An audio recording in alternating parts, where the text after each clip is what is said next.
Bismillahirrahmanirrahim. Alhamdulillah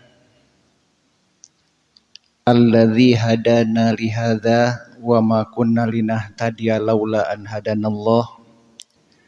Asyhadu an la ilaha illallah wahdahu la syarikalah wa asyhadu anna Muhammadan abduhu wa rasuluh amma ba'du.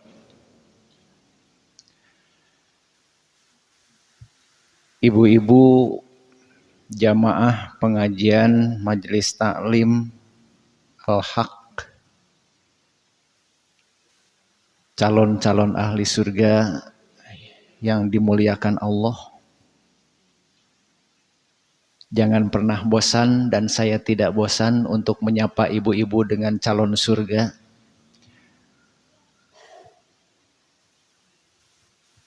Karena memang mudah-mudahan sapaan awal untuk ibu-ibu dari saya menjadi doa yang dikabulkan oleh Allah. Bahwa ibu dan saya adalah calon surga, diwafatkan oleh Allah Subhanahu wa Ta'ala dalam husnul khotimah, dan kita dikumpulkan di akhirat menjadi ahli surga.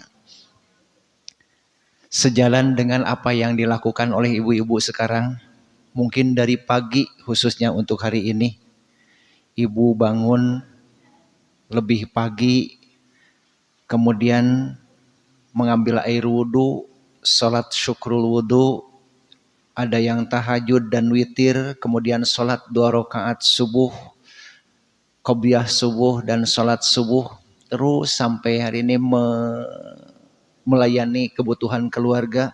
Itu adalah peluang-peluang jalan surga semua. Bahkan sampai saat ini ibu hadir di tempat ini untuk menuntut ilmu, dijanjikan oleh Allah surga. Man salaka thoriqon yaltamisu fihi ilman sahalallahu lahu bihi thoriqon ilal jannah. Barang siapa yang bergegas, bersemangat untuk menuntut ilmu, mereka akan dimudahkan jalan ke surga. Sekali lagi, ya Allah, jadikanlah kami yang hadir di sini bersama keluarga ahli-ahli surga dan dimudahkan jalan ke surgamu. Amin ya rabbal alamin. Ibu-ibu yang dimuliakan Allah, pada saat ini saya membawa bahan untuk kita kaji, yaitu tentang pernikahan. Dan ini jarang dibahas tetapi penting. Tentunya bukan nyuruh ibu supaya nikah deui, ya. Tetapi jika diobrolkan masalah proses pernikahan, ini menunjukkan kalau kita punya anak, punya cucu, ini rambu-rambu Islam tentang pernikahan. Jika kita membahas tentang bagaimana pola pernikahan menurut Islam, barangkali kita perlu meneladani bagaimana Islam mengajarkan tentang dalam proses pernikahan, di mana pernikahan itu adalah ilmu yang tidak pernah tuntas, ya. Sampai wafat itu belajar. Contohnya saya waktu menikah usia 25 tahun itu belajar bergaul, berumah tangga dengan yang gadis 22 tahun. Sesudah sekarang 63 tahun, berarti belajar bergaul dengan nini-nini. Gitu. Jadi terus belajar, yang adat dan kebiasaannya berbeda. Ya, jadi itulah barangkali. Dan qadarullah, pada saat ini ada ikhwan kita Bapak Sediono bersama Ibu dalam rangka memohon doa kepada ibu-ibu bahwa putranya Kang Husni akan menikah dengan Neng Salma pada tanggal 3 Juni di Jalan Lombok. daerah Jalan Aceh Ibu ya. Jadi karena ini mah pihak laki-laki tadi sudah disampaikan oleh Pak Sediono sangat terbatas gitu ya. Munduh mantu dah lah riweuh deui mendingan sakalian pengawasan gitu. Jadi mengundang bukan hanya mengundang karena ibu-ibu sudah biasa ke sini dan kebetulan yang nyuguhannya keluarga Pak Sediono gitu ya. Mohon doanya karena memang pernikahan itu adalah pembelajaran sepanjang masa. Kemudian pernikahan itu merupakan ibadah yang full, tidak seperti yang lainnya ibadahnya sepanjang masa, dan godaannya pun rumah tangga itu bagaikan mengarungi lautan bahtera, dan itu pasti akan perlu dukungan doa daripada semua pihak. Makanya Rasulullah SAW suka mendoakan, doa bagi yang mau menikah itu adalah barakallahu laka wa baraka alaika wa jama'a bainakuma fi khair. Barakallahu laka, semoga Allah melimpahkan berkah, melimpahkan kebaikan pada kenikmatan yang dialami olehmu, khususnya untuk Kang Husni di sini. Semoga Allah melimpahkan kebaikan terus, subutul khair, laka dalam kebaikanmu. Wa baraka alaika, dan semoga Allah melimpahkan kebaikan alaika atas kepahitan berumah tangga. Karena rumah tangga itu ada manis, ada pahit. Maka yang manis, yang pahit harus menjadi disuhunkeun supaya menjadi kebaikan. Wa jama'a bainakuma fi khairin, dan Allah mengumpulkan kalian berdua suami istri dalam kebaikan dunia dan akhirat. Itu yang dimohonkan kepada ibu-ibu agar diungkapkan doanya untuk Kang Husni khususnya, karena kalimatnya juga barakallahu laka ya. Nah, sisi lain juga Rasul pernah berdoa untuk khusus untuk Anas bin Malik, barangkali mau juga untuk Kang Husni didoakan oleh ibu. Doa yang khusus ini dari Rasulullah yaitu semoga Allah membanyakan hartanya, membanyakan anaknya, memanjangkan umurnya, dan memasukkan ke dalam surga. Allahumma aksir malahu. Ya Allah, banyakkanlah hartanya. Yang kedua, wa waladahu, banyakkanlah anaknya. Wa atil umrohu, dan panjangkanlah umurnya. Dan yang keempatnya adalah wa adkhilhul jannata, masukkanlah dia ke dalam surga. Itu doa Rasulullah yang ditujukan khusus kepada Anas bin Malik. Tetapi ini memang berat gitu ya. Yang pertama, ya Allah, aksir malahu, banyakkanlah hartanya.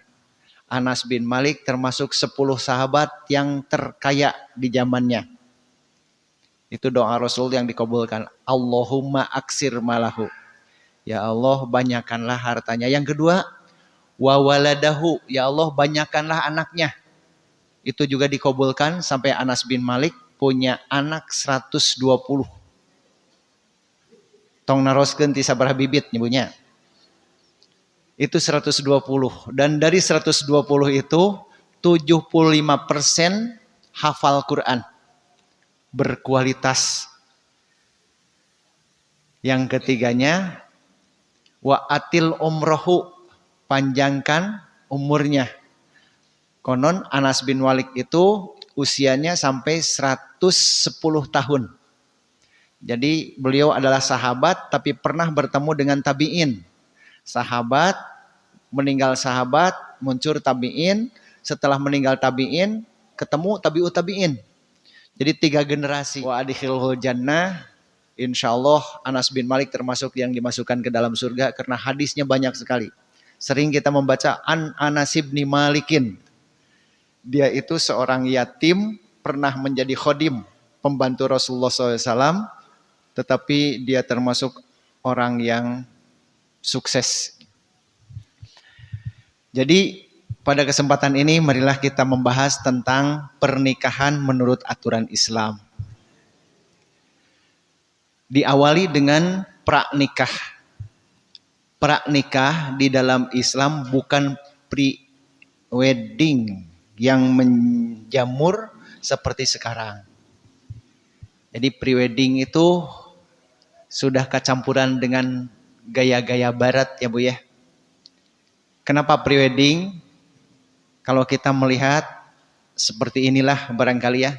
Teu acan nikah tos diadu ta'ar. Nah ini salah satu yang perlu dihindari oleh kita. Kalau kita punya cucu, punya anak, jangan memainkan pre-wedding seperti ini. Karena ini sudah melanggar. Walaupun ini hanya sebuah foto gitu ya. Karena ada larangan-larangan. Nah, belum ini juga tidak menutup aurat. Jadi wanita yang sudah haid itu dianjurkan dan disuruh diwajibkan untuk menutup auratnya. Kemudian, nah ini juga di depan umum sebelum menikah sudah seperti ini, sudah bukan contoh dalam yang baik dalam Islam. Komo tos kikiran mah gitunya. Nah ini adalah yang barangkali yang sudah membudaya di kita. Nah kalaupun mau seperti inilah, gitu silahkan. Ini fotonya tidak mengandung syur gitu ya. Jadi si akangna pakai sepeda di belakang, si nengnya di depan. Dan ini biasanya suka dipampangkan di gedung ya. Jadi ini sama dengan memamerkan aurat. Jadi ini pre-wedding ini tolong dijaga sebaik-baiknya. Karena ada hadis Nabi yang mengatakan, Iyyaka wal khalwah bin nisa walladzi nafsi biyadi ma khala rajulun bimra'atin illa dakhala syaitanu bainahuma wala yazhama rajulun khinziron mutalattikhan bitinin aw hammatin khairun lahu min ayyazhama mankibuhu mankiba imra'atin la tahillu lahu. Diriwayatkan dari Abu Umamah radhiyallahu anhu dari Rasulullah SAW, Rasulullah bersabda, awas jauhilah bersepi-sepian, berdua-duaan dengan wanita. Jadi ini tidak berdua-duaan ayat tukang foto, tetap itu adalah ada khulwah dalam kesannya. Demi Allah yang nyawaku ada pada kekuasaannya, tidaklah berduaan laki-laki dengan perempuan kecuali masuk setan di antara keduanya. Sungguh bila mana berhimpitan seorang laki-laki dengan babi yang berlumuran lumpur, itu lebih baik bagi laki-laki itu daripada menyenggolkan pundaknya pada pundak perempuan lain yang tidak halal baginya. Ini luar biasa hadis riwayat Imam At-Tabrani. Takutnya dipayunan tukang foto. Iya, kalau begini kedua-duaan enak ya Neng, nantinya gitu pan. Nah, setan mah kalau sudah diberikan 1 jengkal sok hoyong 2 jengkal, tos 2 jengkal hoyong sadepa. Jadi suka ingin bertambah dan bertambah lebih dan lebih terus. Wa qala sallallahu alaihi wasallam, Rasulullah SAW bersabda, la an yut ana fi ra'si ahadikum bimikhyatin min hadidin khairun lahu min an yamassa imra'atan la tahillu lahu. Rasulullah bersabda, sungguh andai ditusuk-tusuk kepala di antara kamu dengan jarum besi, itu lebih baik baginya daripada harus menyentuh perempuan yang tidak halal baginya. Ini barangkali pagar atau aturan-aturan yang Allah berikan dan Rasul berikan kepada kita. Dan mudah-mudahan ini tidak terjadi pada diri kita. Kalaupun sudah pernah terlanjur pada diri kita, segera taubat. Karena memang ini harus ditaubati. Kalau memang pernah terjadi, karena tidak tahu aisugan teh teu nanaon gitu. Ternyata ada hukuman seperti ini. Lebih baik ditusuk dengan jarum dari besi daripada harus menyentuh perempuan yang tidak halal baginya. insya Allah selama kita masih hidup, kita masih diberikan kesempatan untuk bertaubat. Surat Ali Imran ayat 133 sampai 136. Walladzina idza fa'alu fahishatan, dan orang-orang yang berbuat fahsya. Fahsya itu adalah kedurhakaan yang dilakukan bersama orang lain, bersama yang lain. Termasuk diantaranya adalah khulwah ini. Fahishatan au zalamu anfusahum, atau menzolimi diri sendiri, zakarullah, ingat kepada Allah, fastaghfaru lidzunubihim, kemudian mereka istighfar. Istighfar tidak perlu disaksikan oleh banyak orang. Kaisin-isin, ibu-ibu abdi kantos menyentuh Roy Martin baheula. Dayeun mah tos aki-aki Roy Martin nya. Zaman abdi mah remaja, Roy Martin remaja. Pernah menyentuh Roy Martin di gazebo.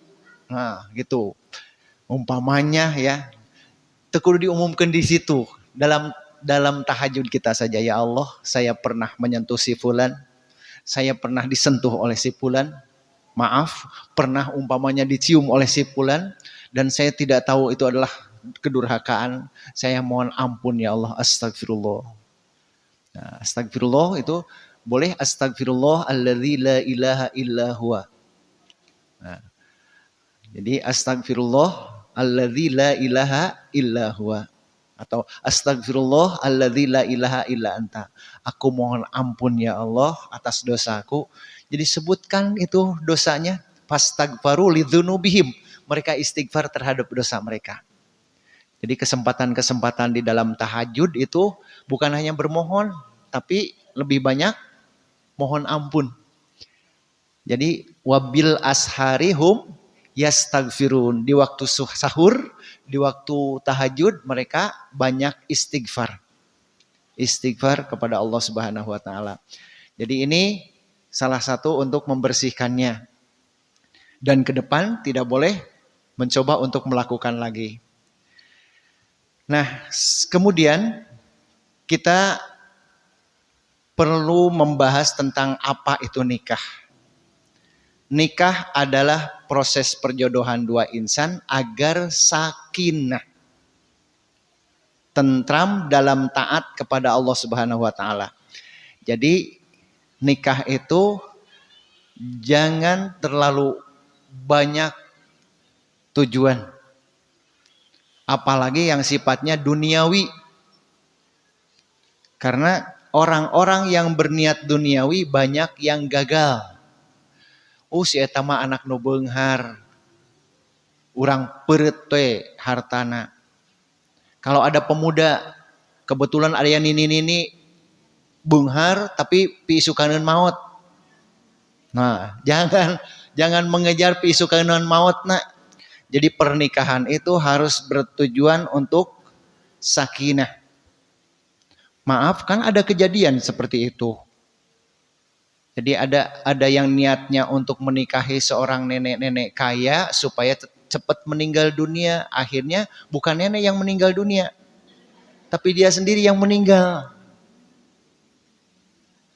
Itu mah terusnya mah ibu yang lebih tahu ya. Kenapa meninggal dunia? Jadi tujuan pernikahan harus sakinah. Karena memang Allah menciptakannya itu, menciptakan tujuan itu tentu yang sebenar-benarnya.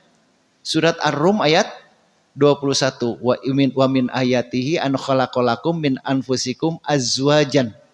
Dan di antara tanda-tanda Allah sayang kepada kita, di antara tanda-tanda Allah itu mengatur segala-galanya, Allah itu maha gagah, maha hebat, telah menciptakan pasangan-pasangan manusia itu dengan dari jenis manusia sendiri, laki-laki dan perempuan. Min anfusikum azwajan, dari jenis kalian sendiri yang merupakan jodoh. Untuk apa? Supaya apa? Litas kuno ilaiha, supaya mendapatkan ketentraman.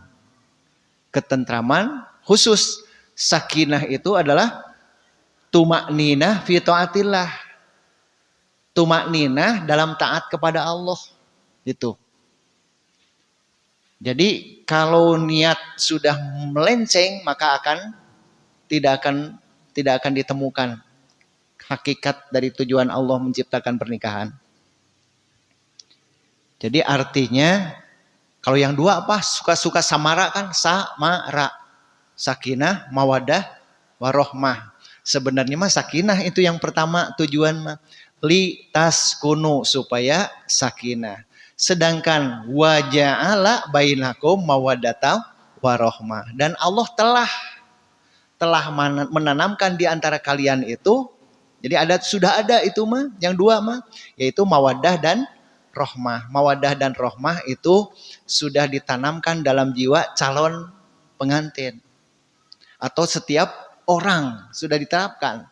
Ada mawadah, ada rohmah. Bedanya mawadah dan rohmah, kalau mawadah itu adalah memberikan apa yang diinginkan. Jadi ada naluri untuk memberi yang diinginkan. Suami kepada istri memberikan yang diinginkannya. Istri kepada suami demikian pula, itu mawadah. Kang hoyong naon, hoyong lotek, mangga. Oh leres lotek, cengekna dua weh. Di pasihan langsung pan biasana mah nuju bobogohan sok itunya. Akang hoyong naon ayeuna? Makananna hoyong lotek atah, lotek asak. Atanapi hoyong bubur kacang, dicampur atanapi lotek sareng bubur kacang. Gitu. Tah, itu biasanya mawadah itu. Jadi memberikan apa saja yang diinginkannya. Baik si laki-laki kepada perempuan atau perempuan kepada laki-laki. Bahkan yang disukai, yang melelahkan pun dikorbankannya. Ya, itu mawadah namanya. Lagi boncengan, kalau dulu kan zaman saya remaja mah jarang ada motor. Motor itu dipakainya oleh orang tua. Anak-anak mah biasanya pakai sepeda. Kalau nggak bonceng deh, pakai sepeda. Kayak Rona Karno dan Desi, Rano Karno kan pakai sepeda ngabonceng. Lagi nanyak juga, akang capek. Enggak, padahal tuh salat liat kesang. Enggak, buat neng mah segala-galanya aku korbankan. Itu biasanya lagi ta'aruf seperti itu. Lelah pun tak terasa. Ya seperti yang kata siapa itu? Yang mawar bodas ya. Ada yang mawar bodas teh. Mapai jalan satapak ngajugjug ka hiji lembur teu karasa capena sabab aya nu diteang. Hujan angin dordar gelap teu aya tempat keur ngiuhan teu paduli kajeun teuing. Sabab aya nu diteang nyata mawar bodas. Nu moal lila ka ala sugan teh moal gagal. Kembang geus aya nu ngala. Nah, penuntos gitu kakara kecewa. Nah, itulah mawadah ya. Ada kecewa. Lempang ge asa ngalayang gitu. Ini yang pertama, perjodohan itu adalah untuk sakinah. Mawadah dan rohmah itu bekal. Bekalnya sudah ada. Hanya tinggal dipelihara. Jadi ibu kepada suami, kepada si bapak kepada ibu, peliharalah mawadah itu. Apa yang diinginkannya, sakirana orang mampu melakukannya, laksanakan.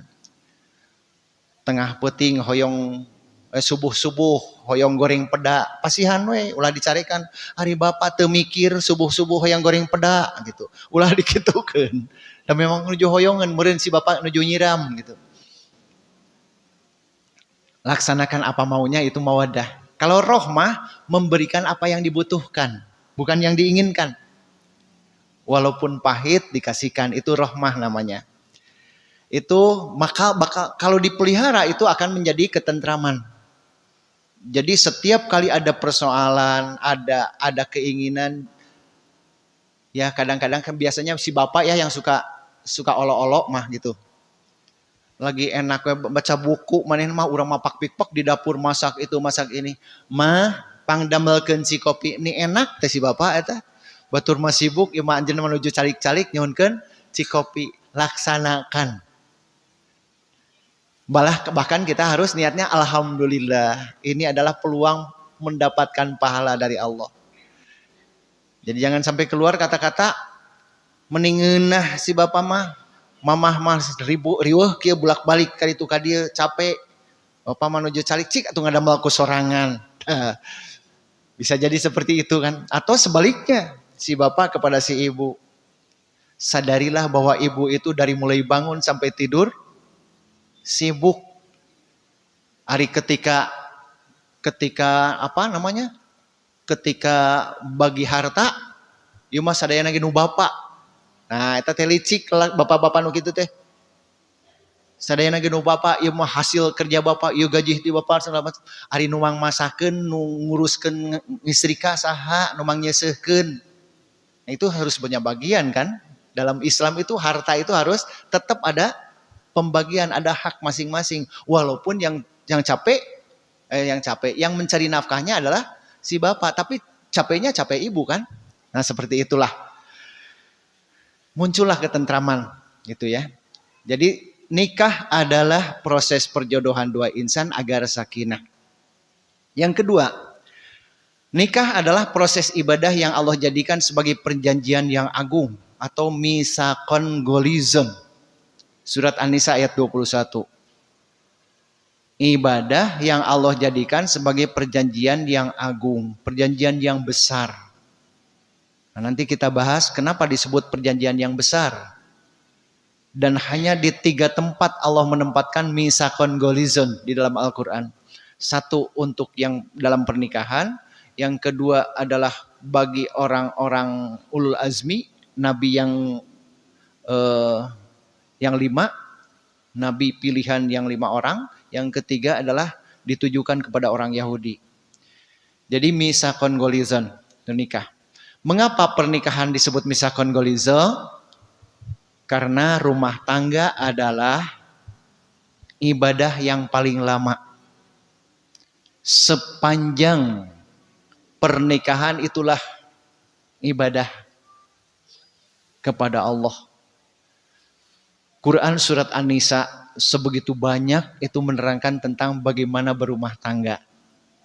Ditambah dengan surat At-Tolak dan lain-lainnya. Ibadah yang paling lama. Salat paling lama 10 menit. Ibadah haji paling lama 6 hari. Tanggal 8, tanggal 9, Zulhijjah, tanggal 10, 11, 12, 13. 6 hari ibadah haji. Tapi rumah tangga itu sepanjang masa. Dan baru dikatakan lulus dalam rumah tangga kalau pisahnya itu karena meninggal dunia. Jadi kalau cerai di dalam rumah tangga itu padahal dua-duanya masih hidup, ini DO kalau kuliah mah drop out gitu. Tidak lulus. Kalau sampai meninggal dunia itu berarti lulus rumah tangga dan itu adalah pahalanya surga. Ayyumamro'atin matat wa zaujuha radin anha dakhalatil jannah. Perempuan yang bagaimanapun yang meninggal dunia, pasangannya, suaminya ridho atas kepergiannya, merasa puas dengan pelayanannya, maka dakhalatil jannah. Dia pasti akan masuk surga. Ayyumamro'atin matat ya, perempuan yang manapun. Tapi yang jelas kalau perempuan tidak pernah sholat, otomatis barangkali ya pelayanan dalam rumah tangga ge bakal beda. Kalau yang suka sholat kemudian dia meninggal dunia, suaminya ridho atas kepergiannya, itu dakhalatil jannah, lulus masuk surga. Demikian sebaliknya, ya laki-laki yang manapun kalau suaminya meninggal dunia, kemudian istrinya melepas itu dengan bahasa abdi macan kungsi diseseulan ku si bapak. Si bapak mah bager pisan ka abdi. Itu kata-kata keluar tanpa ada paksaan. Itu dipaksa. Ari si bapak bager, sebenarnya mau baong, ngankeun belah. Omongkeun bager we meh ka surga, teu meunang gitu. Tetap Allah Maha menyaksikan. Jadi laki-laki ataupun perempuan yang melihat istrinya meninggal dunia, kemudian pasangannya merasa puas, matak tekenging pang-pangna biasanya masuk masalah jeuseulana kita mau ngapoe ngan ngawak-wak we tah ulah duikeun kayak kata-kata gitu ketika kita meninggal dunia, meninggalkan pasangan kita. Itu sudah dijanjikan oleh Rasul. Ayyu mamra'atin matat wa zawjuha radin anha dakhalatil jannah. Itu ada 10 hadis yang menerangkan tentang itu. Ini ibadah yang paling lama dan jaminannya surga.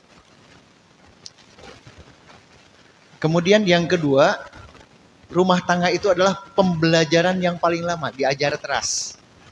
Tadi saya sedikit menerangkan tentang bagaimana menikah dengan gadis dan bagaimana berumah tangga dengan ini. Itu akan beda adatnya. Kalau dulu segala dipasikeun ataupun bager keneh ayeuna oge tapi da tuurna tos teu jagjag sakalian disuunkeun cikopi oge pan da mah ni nyungkeun cikopi aduh ke heula atuh da cengkatna ge ripuh ini teh. Nah, semacam itu. Jadi si suami harus mengerti atau istri juga harus mengerti kepada suami yang mungkin suaminya seperti itu. Banyak yang tidak lulus dengan pembelajaran yang ini, masalah pembelajaran ini. Di usia muda lulus, di tengah-tengah lulus, tapi ketika suami stroke, istri tidak rela. Ini ada juga sampai membuat ngadalilan amal gitulah. Jadi ketika suaminya sudah tidak berdaya atau sebaliknya istrinya sudah tidak berdaya, suaminya nikah deui kanu sejen teu inget karena jasanya selama ini. Nah, ini tidak lulus gitu ya. Jadi kalau jaga sampai meninggal dunia walaupun istrinya atau suaminya dalam keadaan sudah tidak berdaya tapi tetap dia menjaganya, bahkan lebih sayang.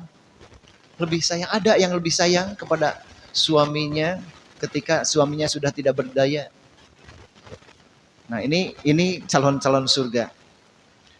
Tapi kalau ngadalilan amal, Nabi mah bogoh deui. Zaman Nabi ge pan ada hadisnya. Ya Rasulullah, saya teh bukan tidak suka dengan hartanya, tidak suka dengan kasih sayangnya, tapi rarayana butut. Gitu.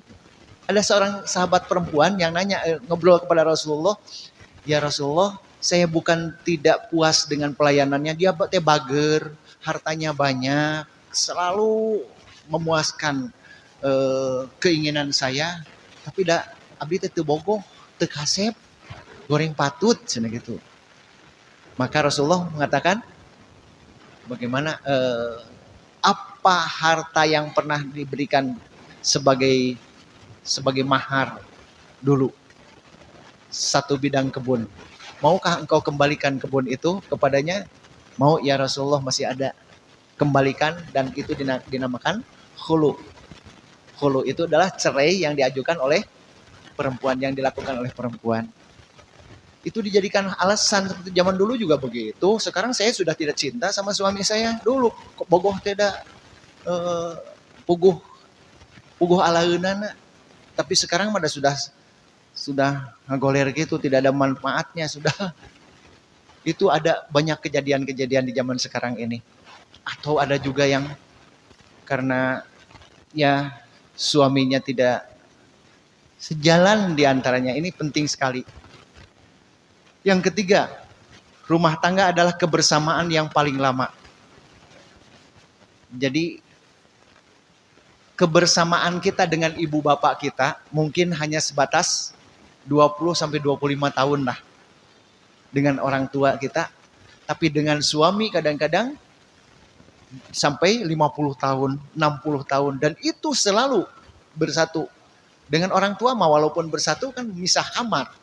Tapi dengan suami, dengan istri, itu sepanjang masa. Nah, ini adalah kebersamaan paling lama, pantas kalau disebutnya misakon golizon. Yang keempat, jembatan yang mempertemukan dua keluarga besar. Jadi anu asalna batur, nu lain-lain, tapi sekarang menjadi mama, menjadi bapak, menjadi emang, menjadi kakak, menjadi adik. Ini adalah hikmah daripada pernikahan, bisa mempersatukan keluarga besar. Bahkan bukan hanya ibu dan bapak dan keluarganya saja, tapi kadang-kadang sampai urang ameng ka uanya, urang ameng kan ini ke aki, akinya suami. Nah ini misakon golizon. Jadi ada 4 misakon golizon. Pertama ibadah paling lama, 2 pembelajaran paling lama, ketiga bersamaan paling lama, dan jembatan yang mempertemukan 2 keluarga besar. Kemudian 4 tipe besar rumah tangga dalam sejarah manusia dan digambarkan di dalam Al-Quran. 1 tipe rumah tangga suami durhaka, istrinya solehah. Ini tipe rumah tangga Fir'aun.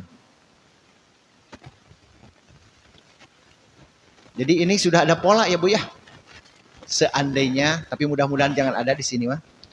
Jika suami ibu tipenya tipe Fir'aun, mawa karep sorangan, kemudian keras kepala, terus apalagi tipe Fir'aun teh, nenggel sahabakna, itulah kelakuan-kelakuan Fir'aun.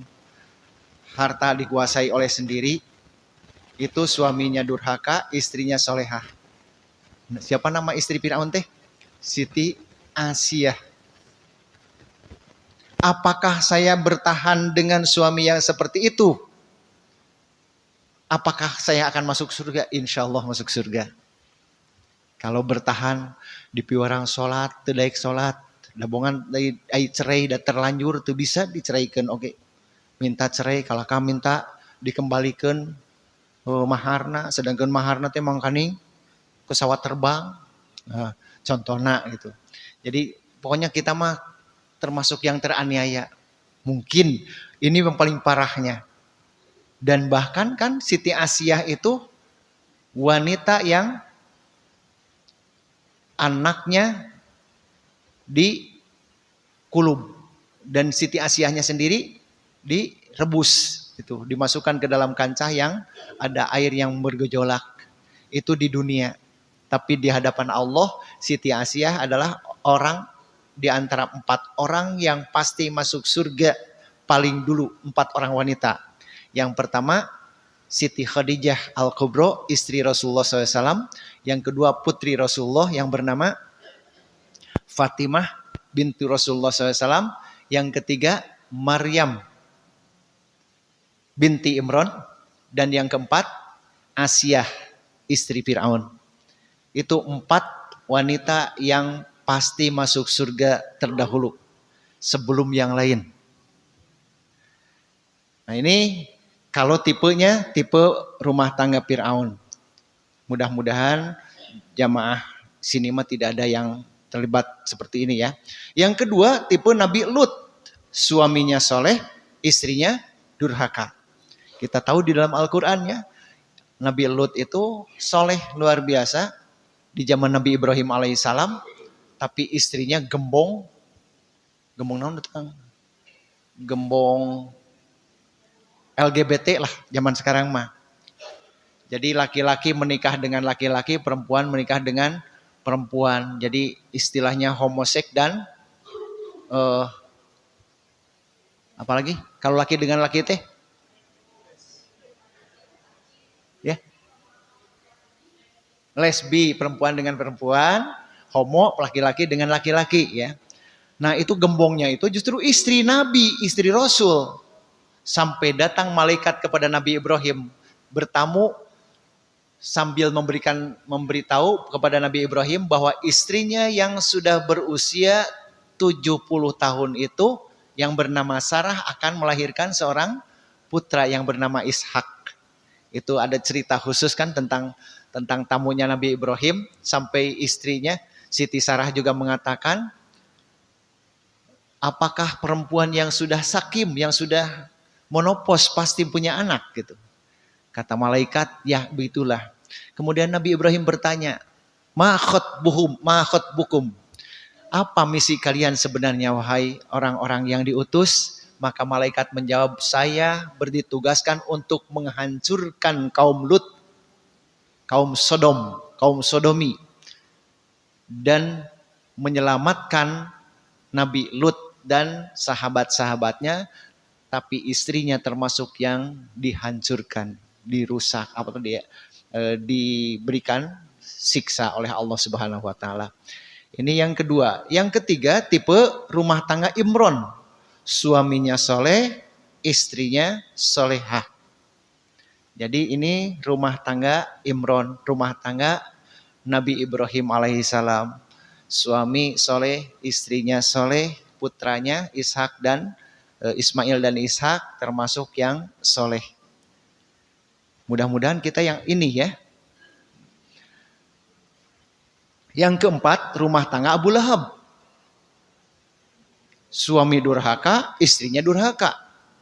Tercatat di dalam Al-Quran lagi. Tabbat yada abi lahabi watab, ma'agna anhu maluhu wa makasab, saya selanaron dhatalahab, wamro'atuhu hammalatal hatab. Istrinya pun terlibat. Fi jidiha hablum mimasad. Jadi inilah tipe-tipe rumah tangga di dalam sejarah manusia. Jadi kita sangat berharap dengan adanya sakinah itu kita termasuk orang yang nomor 3. Tapi seandainya harus terlibat dengan, kalau laki-laki berarti rumah tangga Nabi Lut, kalau perempuan rumah tangganya Fir'aun, ini wayahna gitu. Kalau memang harus terjadi. Muntiasa masih bisa cerai, mendingan cerainya. Tapi ari Fir'aun sareng Siti Asiyah mah tidak bisa. Siti Asiyah itu tidak bisa keluar dari negeri Mesir.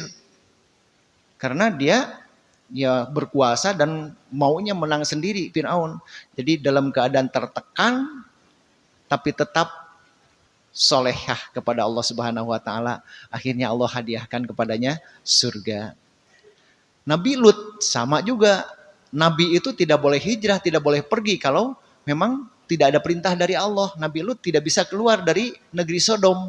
Akhirnya istrinya yang begitu diuji dengan istri yang seperti itu. Nabi Lut tetap soleh dan tetap berpisah.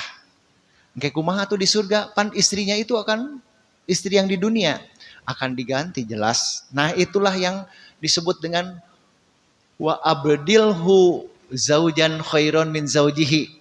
Itu di salat jenazah kan, takbir yang kedua ada seperti itu. Allahumma gfir lahu warhamhu wa'afihi wa'fu anhu wa akrim nuzulahu wa simadkhalahu wa wagsilhu bil ma'i wasalji wal barad wa naqihi minal khotoya kama yunaqasabul albini minal danas wa abdilhu daron khairon bin darihi. Ya Allah, gantilah rumahnya yang lebih baik daripada rumah yang ada di dunia. Wa zaujan khairon min zaujihi, dan pasangan yang lebih baik daripada pasangan yang di dunia. Jadi upami ibu masih bogoh kasih bapak, engke di pasiana teh bapak anu di dunia, tapi langkung kasep eta kene, langkung kasep, langkung bager.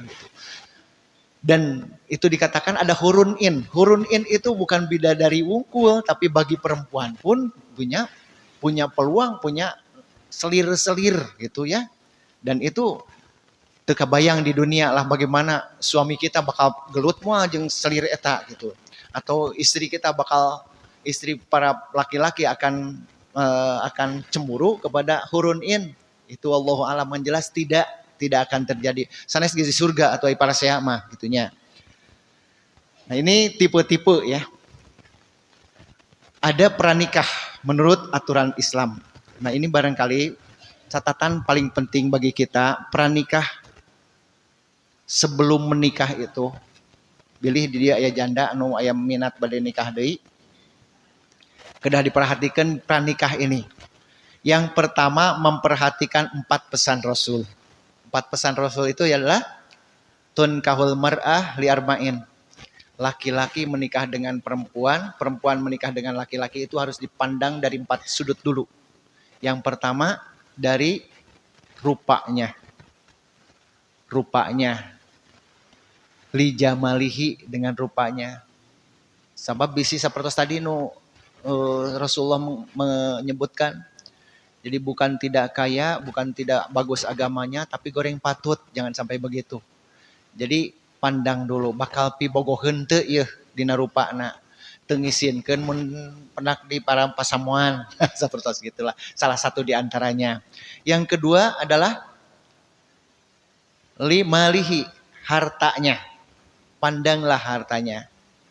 Menarik perhatian kita, tidak melihat banyak dan sedikitnya, karena bisa jadi banyak juga tidak ada manfaatnya buat kita, bahkan menjadikan tidak sakinah. Yang ketiga, lihasabiha, keturunannya. Keturunan siapa? Karena walau bagaimanapun DNA itu banyak pengaruh. Yang keempatnya adalah lidiniha, terhadap agamanya. Fazfar bidatid din taribat yadaka. Perhatikan agamanya, maka Anda akan mendapatkan ketentraman. Tapi hati-hati, dalam ad-din juga yang kita rasakan itu pasti ada, terutama dalam din ini, perlu ada kesamaan visi misinya.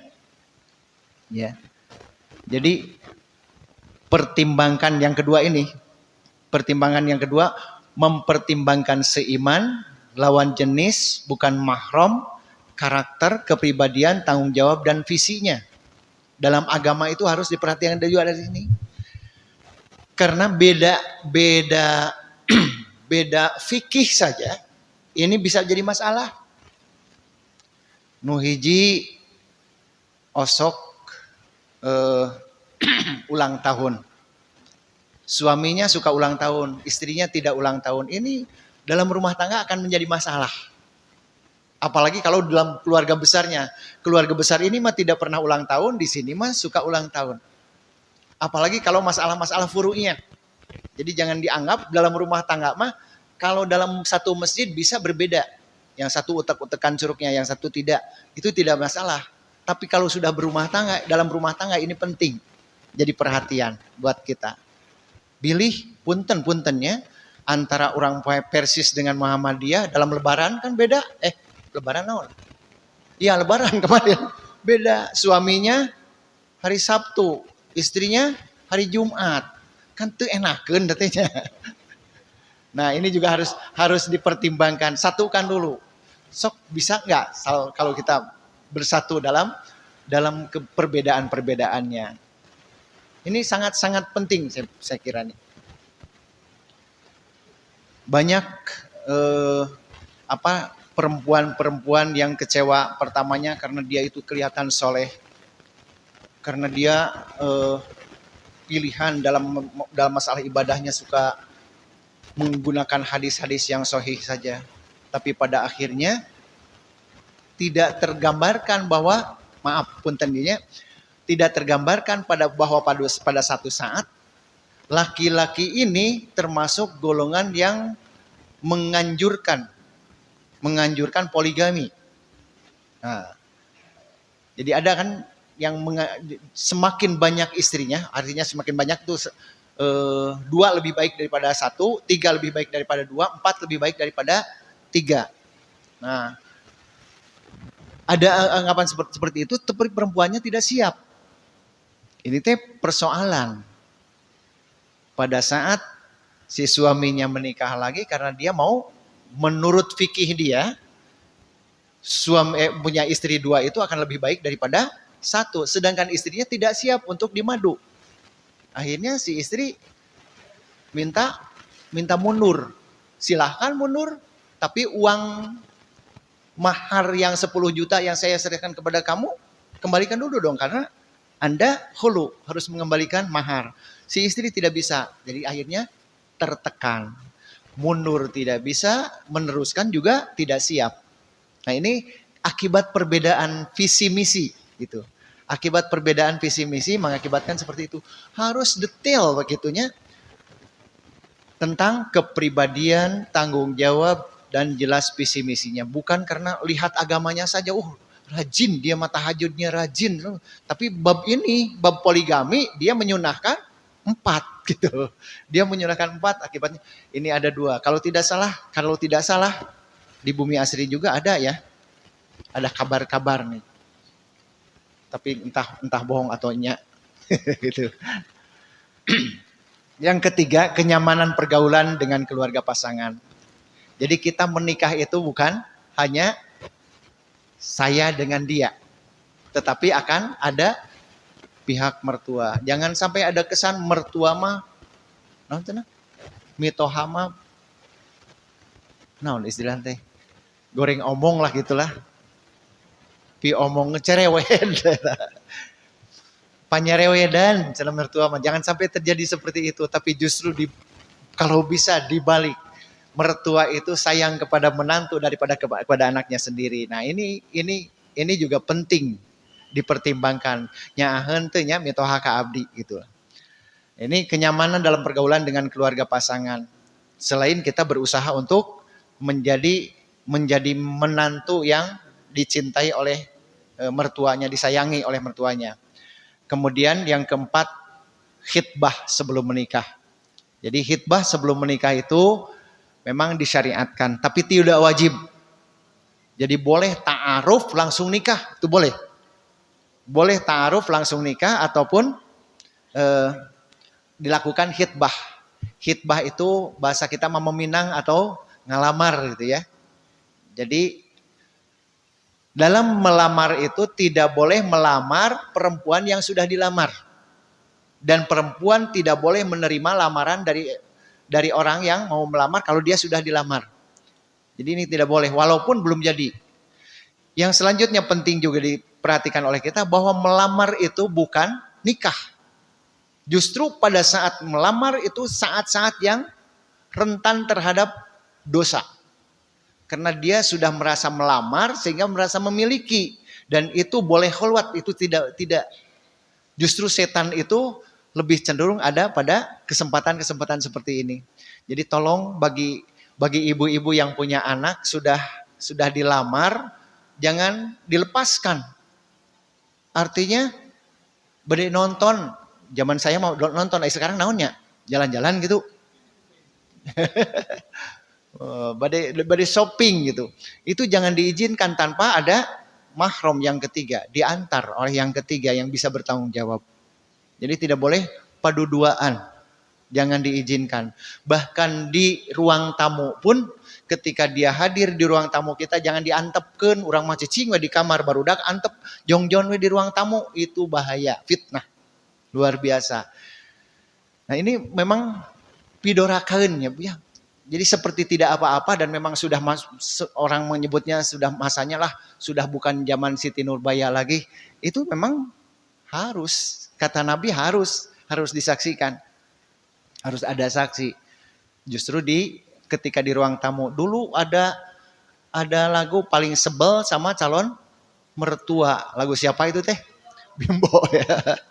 Paling sebel sama calon mertua, kita apel, dia ngobrol bersama. Nah, itu teh dipika sebel ku remaja mah, tapi memang harusnya seperti itu gitu ya. Nah, itu barangkali ibu-ibu yang dapat saya sampaikan. Sekali lagi kembali ke awal, mohon doanya untuk Kang Husni dan Neng Salma yang akan menikah agar mereka dianugerahi oleh Allah Subhanahu wa taala barokah pada kebaikannya, barokah pada keburukannya. Dan juga Allah memberikan barokah kebaikan dunia dan akhirat selama mereka berumah tangga. Atas nama orang tua juga saya menyampaikan terima kasih kepada ibu-ibu yang berkesempatan untuk mendoakan mereka. Selain kajian kita pada hari ini adalah tentang pernikahan, tentu bukan untuk Kang Husni saja, tapi intinya mah buat kita juga ya. Baik kita sendiri sebagai pelaku rumah tangga ataupun kita punya anak, kita syar'ikan. Karena kita teh sudah semakin hari semakin mendekati kepulangan kepada Allah Subhanahu wa taala, saatnya untuk menghindari dosa-dosa atau membersihkan dosa-dosa kita. Hatur nuhun ibu-ibu yang calon-calon surga yang dimuliakan Allah atas segala perhatiannya. Mohon maaf atas segala kekurangannya. Terakhir saya berdoa kepada Allah Subhanahu wa taala, Rabbana atina fid dunya hasanah wa fil akhirati hasanah wa qina adzabannar.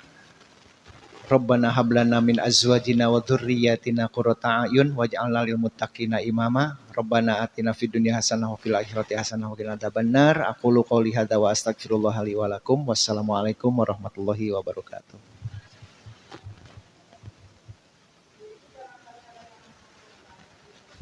Ya, masih ada waktu 5 menit, Bu. Tos kahartos siga nama atanapi teu kahartos pisan. Enggak, boleh yang lainnya juga Bu ya. Bab apapun insya Allah yang bisa saya jawab akan saya jawab. Yang tidak akan dikembalikan lagi.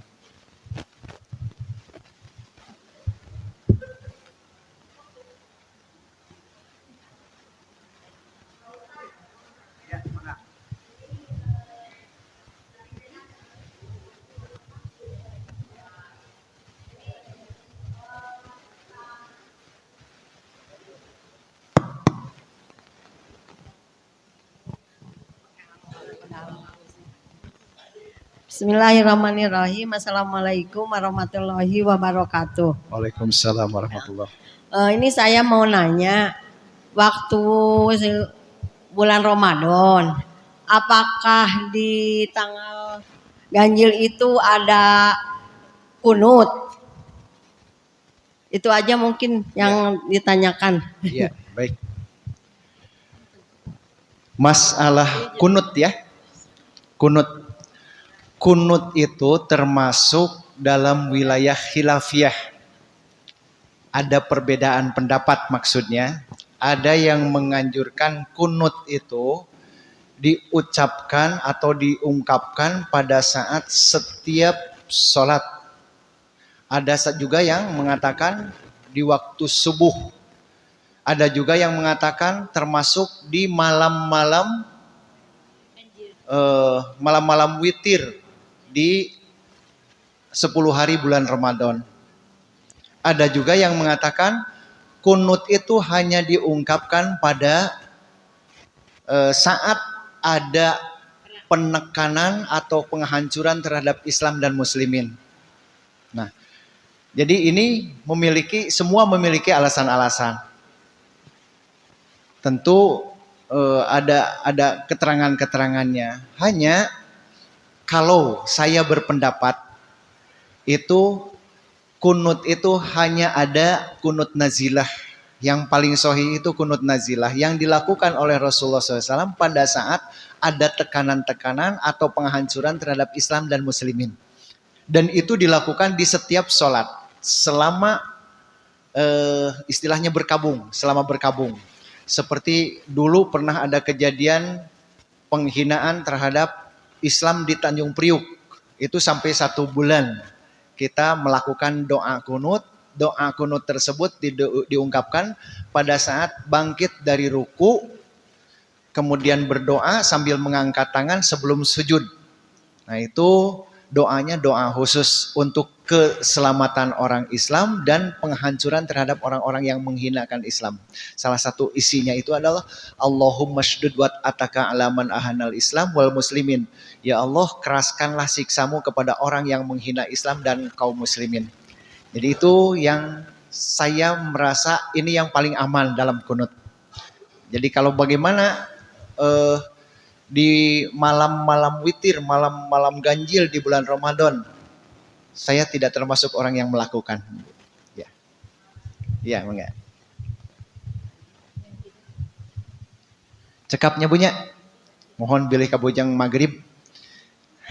Abdi oge maghrib kedah tos aya di pojok gitu di Masjid Baitul Salam.